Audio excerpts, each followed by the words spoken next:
మహాశివరాత్రి ప్రత్యేకం. శివుని 19 అవతారాలు, వాటి ప్రాముఖ్యత తెలుసుకోండి. హిందూ మతంలోని ప్రధాన దేవుళ్లుగా పేర్కొనే త్రిమూర్తుల్లో శివుడు, లార్డ్ శివ ఒకరు. ప్రతి సంవత్సరం మహాశివరాత్రి నాడు పరమేశ్వరుడి అనుగ్రహం కోసం భక్తులు పూజలు, అభిషేకాలు చేస్తారు.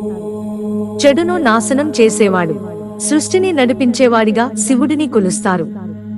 హిందూ పురాణాల ప్రకారం విశ్వాన్ని రక్షించడానికి, విశ్వ సమతుల్యతను కాపాడటానికి శివుడు 19 అవతారాలు ఎత్తాడు.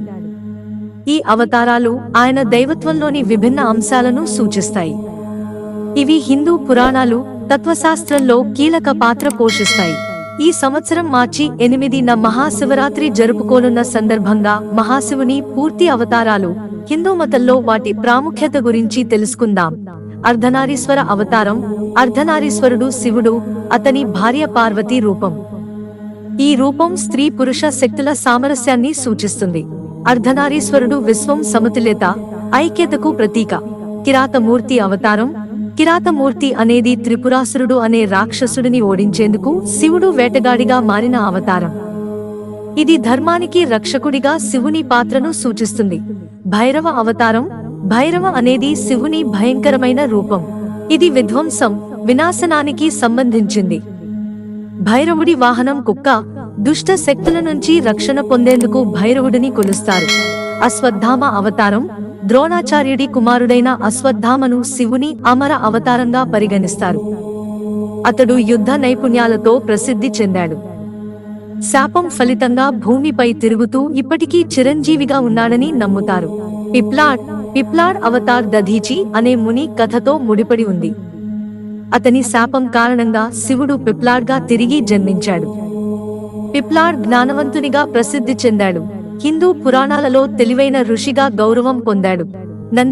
నంది హిందువులకు దైవంతో సమానం. దీన్ని శివుని అవతారంగా పరిగణిస్తారు. నంది శివుని వాహనం మాత్రమే కాదు, అతని ప్రధాన పరిచారకుడు, ద్వారపాలకుడు. నంది బలం, పురుషత్వం, విధేయతకు ప్రతీక. వీరభద్ర అవతారం. వీరభద్రుడు శివుని ఉగ్ర రూపం. అతను శివుడి జటాజూటం నుంచి పుట్టాడు. 1000 తలలు, 1000 కన్నులు, 1000 పాదాలు కలిగిన వ్యక్తిగా పేర్కొంటారు. వీరభద్రుడు విధ్వంసానికి సూచిక. భక్తులకు శక్తివంతమైన రక్షకుడిగా ప్రసిద్ధి. హనుమాన్ అవతారం. హనుమంతుడు శివుడు, విష్ణువు ఇద్దరి అవతారమని నమ్ముతారు. శ్రీరాముని పట్ల అచంచలమైన భక్తి, అద్భుతమైన బలం, విధేయత చూపించే హనుమంతుని ధైర్య సాహసాలు, అంకిత భావం, నిస్వార్థ సేవ కోసం పూజిస్తారు. అయ్యప్ప అవతారం.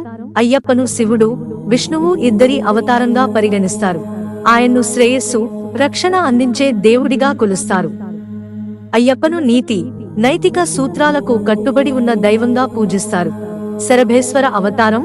శరభేశ్వరుడు శివుని భీకరమైన రూపం. భగవంతుడు నరసింహుని అహంకారాన్ని జయించడానికి ఈ అవతారం ఎత్తాడు. చాలా తలలు, రెక్కలు కలిగిన పక్షి రూపంలో ఉంటాడు. శరభేశ్వరుడు శివుని అపారమైన శక్తిని, ఎలాంటి అడ్డంకిపైన విజయం సాధించగల సామర్థ్యాన్ని సూచిస్తుంది. గృహపతి అవతారం. గృహపతి అనేది గృహస్థ జీవితం, గృహాల రక్షణతో ముడిపడి ఉన్న శివుని అవతారం. కుటుంబంలో శాంతి, శ్రేయస్సు, సామరస్యం కోసం ఆయనను పూజిస్తారు. దుర్వాస అవతారం. దుర్వాసుడు క్షణికావేశానికి, శక్తివంతమైన శాపాలు ఇవ్వగల సామర్థ్యానికి ప్రసిద్ధి చెందిన తెలివైన ఋషి. శివుని విధ్వంసక స్వభావంతో ఆయనకు బలమైన సంబంధం ఉంది. అందుకే ప్రజలు ఈ ఋషిని శివుని అవతారమని నమ్ముతారు. యక్షేశ్వర అవతారం. యక్షేశ్వరుడు యక్ష వంశానికి సంబంధించిన శివుని అవతారం. సంపద, శ్రేయస్సు, సమృద్ధి, అనుగ్రహం కోసం ఈ దేవుణ్ణి పూజిస్తారు. ఈ అవతారం భక్తుల పట్ల శివుని దాతృత్వాన్ని సూచిస్తుంది. సాధోజత్ అవతారం. సధోజత్ అనేది శివుని శాంతియుత రూపం. సృష్టి, సంతానోత్పత్తికి సంబంధించినది.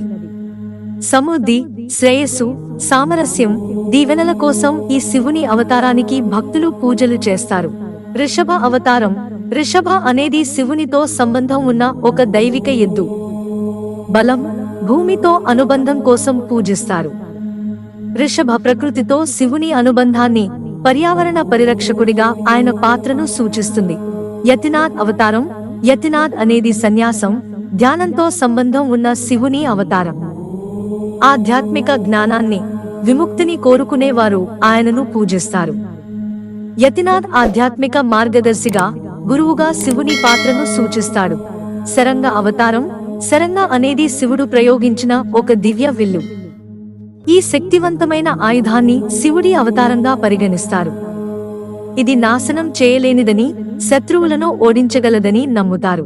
శరంగ యోధుడు, విశ్వానికి సంరక్షకునిగా శివుని పరాక్రమాన్ని సూచిస్తుంది. భృంగి అవతారం. భృంగి అనే మహర్షి శివుని పట్ల తనకున్న ప్రగాఢ భక్తికి ప్రసిద్ధి. అతను 3 కాళ్లతో ఉంటాడని చెబుతారు. అతను ప్రాపంచిక కోరికలను తిరస్కరించి శివుడికి పూర్తిగా అంకితమైపోతాడు. అచంచలమైన విశ్వాసం, నిబద్ధత కోసం భృంగిని పూజిస్తారు. శరభ అవతారం. శరభ ఒక పౌరాణిక జీవి. సింహం, పక్షి రూపాల కలయిక.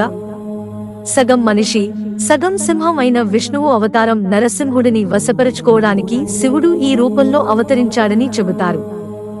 శరభ శివుని బలాన్ని, ఎలాంటి సవాలునైనా అధిగమించగల పరమేశ్వరుని సామర్థ్యాన్ని సూచిస్తుంది. మిత్రులారా, ఛానల్ సబ్స్క్రైబ్ చేసుకోవడం మర్చిపోకండి. ధన్యవాదాలు.